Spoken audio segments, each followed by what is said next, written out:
batela mitombo. Yahweh, Yahweh, bemisa mikombo. Yahweh, Yahweh, batela mitombo.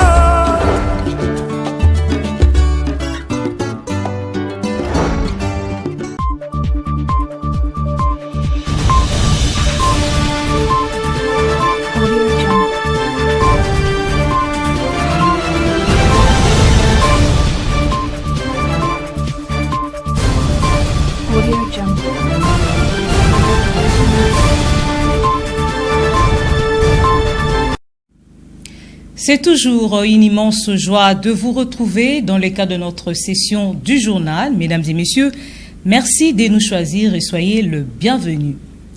Plus d'une semaine après le déclenchement de leur mouvement de grève, les conducteurs de véhicules de gros tonnage ont été visités le mardi 24 septembre 2024 par le gouverneur de la province, Grace Nkwanga Maswangi Bilolo. Les détails dans ces commentaires de Pacifique Mwanda avec les images de la cellule de communication du gouvernorat. Accompagné du ministre provincial des Transports et Voies de Communication, le gouverneur de province Grace Nkwanga Maswangi Bilolo a échangé avec les chauffeurs de véhicules de gros tonnage en grève depuis le 16 septembre de l'année en cours. C'était le mardi 24 du même mois au rond-point Musée Laurent Désiré Kabila, ex-24 novembre, dans la soirée. Soucié d'un climat des affaires apaisé, le locataire du gouvernorat de province a promis aux grévistes son soutien indéfectible pour ce qui concerne cette pratique qui consiste à intercepter les camions poids lourds. Les premiers citoyens de la province les a demandé d'agir en responsable pour éviter de troubler l'ordre public. Dans sa prise de parole, Grace Bilolo a annoncé la dotation imminente des 2 Jeeps Land Cruiser 4x4 à la PNC pour assurer la sécurité sur la nationale numéro 1, la construction d'un lieu de repos pour les chauffeurs à Kitadila dans les territoires de Songololo, pour ne citer que ceux-là. J'ai trouvé que c'était hyper important de vous rencontrer pour qu'ensemble nous puissions trouver des solutions. Nous vous exhortons d'opter un comportement responsable en entendant l'issue des pourparlers de Kinshasa. Soyons donc disciplinés. En ce qui me concerne, je vais doter la PNC des engins, notamment des Jeeps Land Cruiser pour la sécurité de la nationale numéro 1.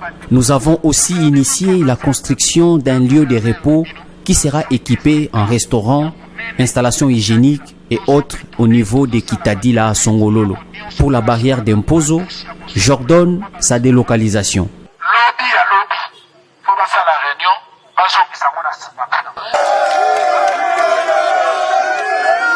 Notons que ces transporteurs routiers réclament la hausse de leur salaire, la levée des barrières, l'interdiction de circuler et de décharger pendant la journée à Kinshasa, les phénomènes coupèrent des routes sans être exhaustifs.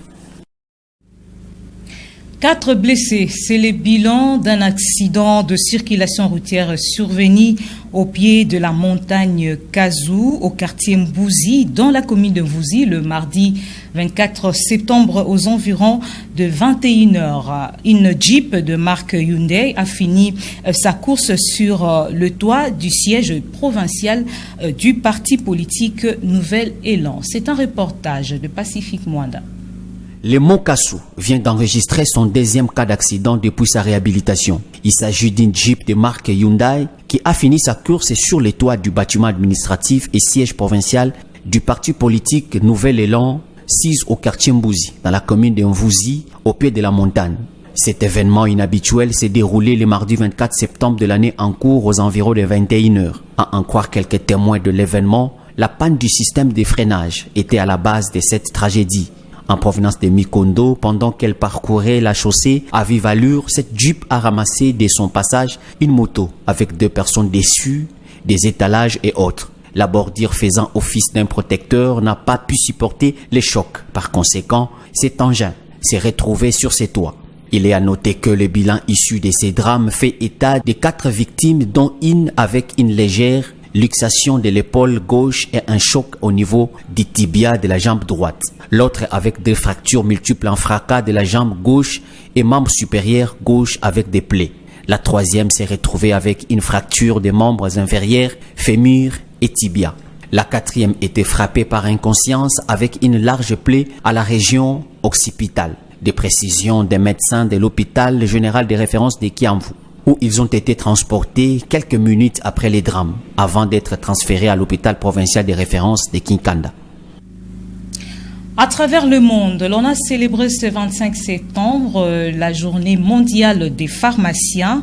Pour cette édition 2024, elle est commémorée sous le thème « Les pharmaciens répondre aux besoins mondiaux en matière de santé ».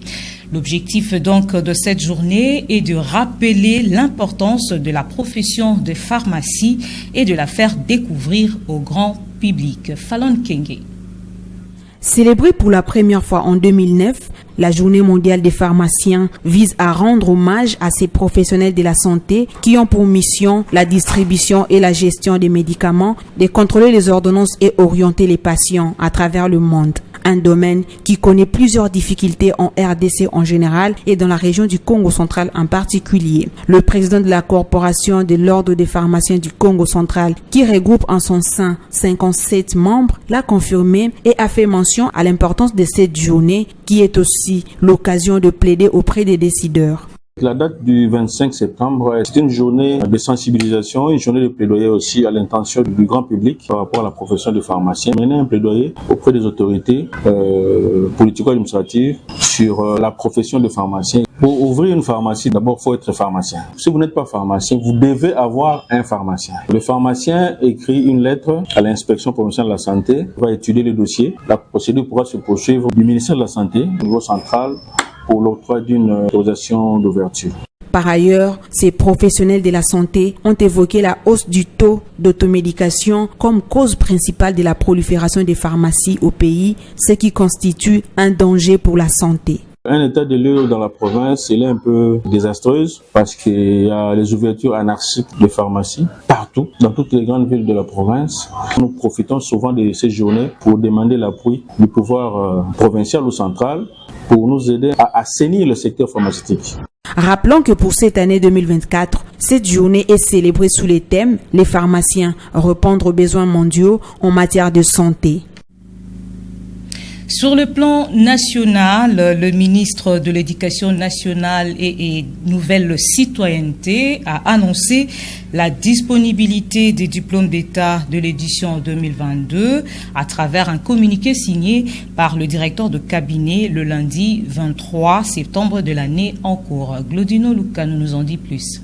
Le ministre de l'Éducation nationale et Nouvelle Citoyenneté a annoncé la disponibilité des diplômes d'État édition 2022. Dans un communiqué signé le lundi 23 septembre 2024 par le directeur des cabinets sur instruction de la patronne de l'éducation en République démocratique du Congo, Simo Zona, a invité les inspecteurs principaux provinciaux de passer retirer les enveloppes de leurs provinces éducationnelles respectives à l'inspection générale pour la distribution dans leurs entités respectives. Par la même occasion, il a rappelé que la distribution ou la remise de ces diplômes aux lauréats est gratuite sur l'ensemble du territoire national. À défaut, les responsables des administrations provinciales et les établissements scolaires qui iront à l'encontre de cette mesure seront sanctionnés conformément aux dispositions légales. La ministre a insisté sur la nécessité pour les inspecteurs provinciaux d'assurer une distribution rapide et efficace après réception afin que chaque bénéficiaire puisse récupérer son document dans le meilleur délai possible. Notons que les diplômes des éditions 2023 et 2024 ne sont pas encore disponibles. Les lauréats ne pourront se contenter jusqu'ici que des attestations des récits. À la primature, la patronne du gouvernement congolais, Judith Tuluka Souminoa, a échangé mardi 24 septembre 2024 avec les apprenants de la formation professionnelle bénéficiaires de la bourse d'études pour le Maroc.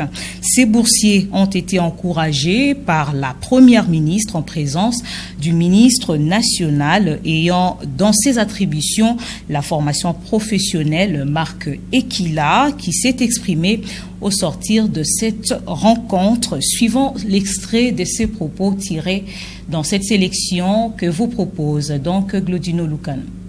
Nous venons d'avoir une audience avec son Excellence Madame la Première Ministre, justement pour présenter les boursiers de la formation professionnelle. Donc c'est un message fort que son Excellence, la Première ministre, a voulu donner à toute la jeunesse congolaise et à la nation tout entière pour dire que la formation professionnelle a la place dans notre pays et surtout pour la jeunesse dans le cadre de la réinsertion et dans le cadre de l'espoir. Parce que dans notre pays, on ne pouvait pas imaginer qu'avec la formation professionnelle, on pouvait avoir des bourses d'études. Et c'est le message fort du gouvernement sous Judith Suminwa Tuluka pour démontrer que la formation professionnelle occupe une place vraiment importante et aussi lancer un appel à toute la jeunesse pour dire que la formation professionnelle est là à leur service. Les boursiers que vous voyez là, il y a 3 dames et 1 garçon, vont partir suivre leur formation au Maroc. Et c'est pour 3 ans. Et chacun dans sa filière respective après avoir suivi une formation de 6 mois et de 9 mois. La question criante des chômage des jeunes, d'employabilité, et pour ceux les jeunes qui pensent qu'il faut seulement aller faire l'université, nous disons non. Il y a la formation professionnelle qui vous ouvre leur passerelle pour faire aussi les études supérieures. Madame la Première ministre les a encouragés, les a exhortés à revenir au pays. Et au niveau du ministère, nous avons lancé une politique qui consiste en ce que tous nos boursiers, quand ils vont rentrer, ils vont trouver leur place dans l'administration et au sein de l'inspection générale de la formation professionnelle.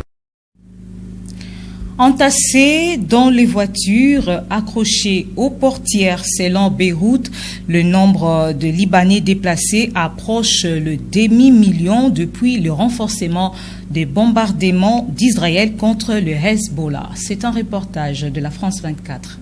Pour sauver leur vie, ces familles s'entassent dans les voitures, s'accrochent aux portières, jusque sur le toit. Fuir, coûte que coûte. Après toute une nuit sur la route, ces Libanais ont parcouru tout juste 40 km d'un trajet dont beaucoup ne connaissent pas l'issue. On a été surpris en pleine nuit par les bombes. On n'imaginait même pas pouvoir fuir jusqu'ici. On est réfugiés dans notre propre pays. On doit tout recommencer. L'errance pour des dizaines de milliers de Libanais. Après 20 heures de route, cet automobiliste en panne veut à tout prix continuer. Que voulez-vous qu'on fasse d'autre? Les Juifs n'ont aucune pitié. Nos envoyés spéciaux se sont rendus dans ces villages du sud, désertés, car bombardés depuis des jours par l'armée israélienne. Ces maçons en bord de route comptent les détonations. 5 avions aujourd'hui. Hein? 5 frappes sur les villages alentours.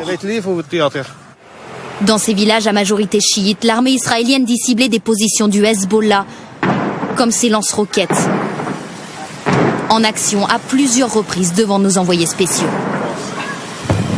Regardez, on voit d'ici les tirs de roquettes du Hezbollah en direction d'Israël. Je me trouve dans le village le plus au sud du Liban. Rmaïch, un village chrétien, épargné donc par les bombardements israéliens, alors que les quartiers chiites voisins sont pris pour cible. C'est tout proche d'ici, là. À 2 kilomètres seulement de la frontière avec Israël, les habitants redoutent l'escalade. Ici, on est encerclé par la guerre. Je viens acheter quelques petites choses. On ne sait jamais. Depuis plusieurs mois, cette mère et son fils se sont réfugiés à Rmaïch. Mais aujourd'hui, ils s'interrogent. Combien de temps ce village chrétien sera-t-il épargné? Lors des premières frappes, mon fils pleurait. Mais maintenant, il s'est habitué. Comme tout le monde. Aujourd'hui, on craint une invasion terrestre de l'armée israélienne. Ça me fait peur, mais on ne peut que confier notre destin à Dieu. Des civils pris au piège d'une guerre qui ne fait que recommencer. Et c'est tout pour cette édition du journal. Mesdames et messieurs, merci à vous de nous avoir suivis. Bonne suite au programme sur Ma Bannière Télévision.